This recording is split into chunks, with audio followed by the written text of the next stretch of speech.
कहाँ से पता चलेगा इस बात का कि हम ठीक हैं, जो हम कर रहे हैं वो करने योग्य है, उसका कैसे पता चलेगा? ये एक बहुत बड़ा सवाल है, क्योंकि इसके बारे में बहुत तरह की बातें हैं। हर एक आदमी जो भी समाज में काम करता है वो अपने काम को हमेशा ही अच्छा बताता है, सही बताता है, मानवता के, देश दुनिया के हित में बताता है। चाहे राजनीति वालों की आप बात ले लो, सभी तो यही कहते हैं कि हमने विकास कर दिया या करेंगे।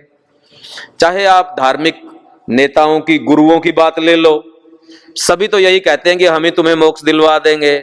या कोई भी जो भी समाज में सार्वजनिक जीवन में काम करता है वो हमेशा ही इस बात को लेके आगे बढ़ता है कि वो हमारे भले के लिए काम कर रहे हैं और हमें भी उनका साथ देना चाहिए।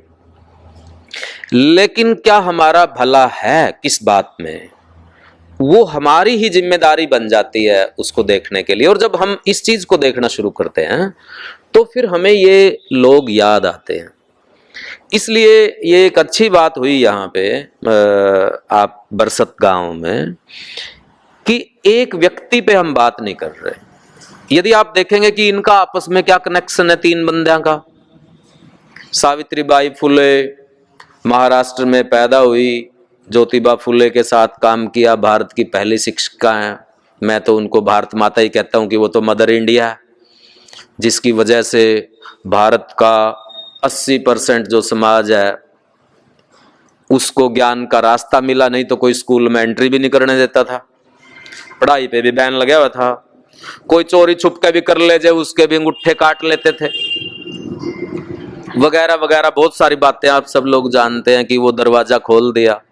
और उसकी वजह से जो तरक्की हो रही है ज्ञान से, नॉलेज से, वो सब, यदि नरेश जी जैसे बता रहे थे कि जब वो पढ़ाने जाती थी स्कूल खोल के अपना, तो उस पे कीचड़ फेंकते थे कि वो 2 साड़ियाँ एक डाल के जाती थी, एक अपना बैग में ले जाती थी, जैसे आजकल टिफिन ले जाते हैं, रोटी खा के चले गए, कुछ वहां खा लेंगे। यहाँ साड़ी लेके जाती थी, वहां उस कीचड़ वाली साड़ी को बदलती थी। यदि उसकी साड़ी पे वो कीचड़ ना लगा होता तो हम यहाँ बैठ के बात नहीं कर रहे होते, अपनी भेड़ बकरियां डंगर चरा रहे होते। हमारी जगह वहां होती जहां जुत्ती काट रखी है, ऐसे मंचों पे नहीं बैठे होते, ऐसे बातें नहीं होती। यदि आप उनका योगदान यदि हम थोड़ा सा भी देखेंगे तो हमें चीजें समझ में आने लगेंगी अपने आप ही। कि महाराष्ट्र में पैदा हुई, शहीद भगत सिंह पंजाब में पैदा हुए, हम यहाँ बरसत में बैठ के उनकी शहादत को याद कर रहे हैं। हमारा किसी का तो रिश्तेदार मेरे ख्याल में नहीं होगा शहीद भगत सिंह, हमारा तो कोई जाति का भी नहीं हो, क्या कनेक्शन है हमारा इतने साल पहले, लेकिन हम उनकी बात कर रहे हैं। डॉक्टर भीमराव अंबेडकर, व्यक्तिगत तौर पे हमारी किसी की उनसे क्या संबंध है, लेकिन हमारा संबंध है, बहुत गहरा है। इन तीनों का भी आपस में बहुत गहरा संबंध है और हमारा भी इनके साथ बहुत गहरा संबंध है। और उस संबंध क्या है उसी को जानना ही हमारा एक तरह से बार बार बार बार उस संबंध को जानने की, पक्का करने की जरूरत पड़ती है, मैं तो ये मानता हूं। और सिर्फ यहीं तक बात नहीं रुकती, यदि और पीछे चले जाओ कि गुरु रविदास की भी अभी जयंती होके गुजरी है, गुरु गोविंद सिंह की भी, कबीर जी की भी, उससे पहले गोरखनाथ की भी, उससे पहले महात्मा बुद्ध की भी, ये पूरी लंबी लाइन है। उसी की लाइन में ये है और उसी की लाइन में ये है जो यहां बैठे हैं, अपने बातें कर रहे हैं, सुन रहे हैं, संवाद कर रहे हैं एक दूसरे से। तो ये एक काफिला है, आप ये मानिए कि अपनी अपनी जिंदगी में अपनी अपनी समस्याएं जो मौजूद थी उनको दूर करने के लिए, उनसे लड़ने के लिए उन सब ने काम किया। हम भी थोड़ा थोड़ा करना चाहते हैं। दिक्कतें इनके सामने भी थी, कष्ट इनको भी उठाने पड़े। कष्ट जो इस रास्ते पे चलेगा मिलेंगे, उनको भी मिलेंगे। कष्ट उठाते हुए ही जो हम काम करते हैं दूसरों के लिए, सबसे ज्यादा खुशी उसी काम में मिलेगी आपको हमेशा। आपकी लॉटरी लग जाए, आप बहुत खुश होंगे। आप कोई काम करते हैं, पैसा आता है, उससे भी आप खुश होंगे। आप कोई चुनाव जीत जाते हैं, उससे भी आप खुश होंगे। खुशी के अनेक कारण हैं, लेकिन जो एक सबसे बड़ा कारण है वो ये है कि मान लो किसी को दिखता नहीं, आप सड़क पार करवा दो, आपको उसके बदले में कुछ मिलेगा तो नहीं। उसमें जो खुशी होगी या जो बात याद रहेगी आपको कभी भी जिंदगी में, वही बात याद रहेगी जिसके बदले में आपको कुछ नहीं चाहिए, वो काम आपने किया हो और उससे पूरी मानवता का भला हुआ हो। वही बात आपको हमेशा रात न पड़े पड़े न भी याद आ गई, चेहरा खिल जाएगा। मैं भी हूं, मैं भी बंदा हूं, मैं भी किसी के काम का हूं, ये भाव आ जाएगा। और बस यही बात है, इसी को प्राप्त करने की ही तड़प है। जे ये ना रहे ना कि मैं किसी के काम का नहीं, आदमी पंखा पे लटक दे हुए देर नहीं लांदा, मना कोई पूछता ही नहीं, मैं किसी के काम का ही नहीं, ना मेरे को इज्जत ही नहीं करता, घर आले भी, तो आदमी का क्या बनेगा। तो हम जब इनको याद करते हैं तो हम अपनी जिंदगी को प्राप्त कर रहे होते हैं, उन पे शान नहीं कर रहे।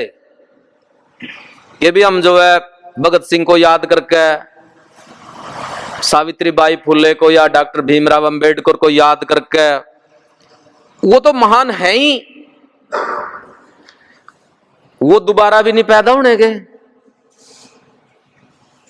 वो तो हम अपने जीवन को सुधारने के लिए, अपने कामों को जांचने के लिए, हमारा भी रास्ता ठीक हो, हमारा आस पड़ोस परिवेश भी ठीक हो, हम भी एक इंसान के तौर पे पैदा हुए और एक इंसान के पास होती है बुद्धि। इतना बड़ा जो शरीर है, इसमें सबसे इंपॉर्टेंट चीज क्या है जो दूसरे डांगरां ते न्यारा कर दे, दूसरे पशुओं से अलग करता है, वो एक ही चीज है। बाकी तो सब चीज सबके पास है, वो बुद्धि है, दिमाग है, मन है, दिल है, कुछ भी कहो।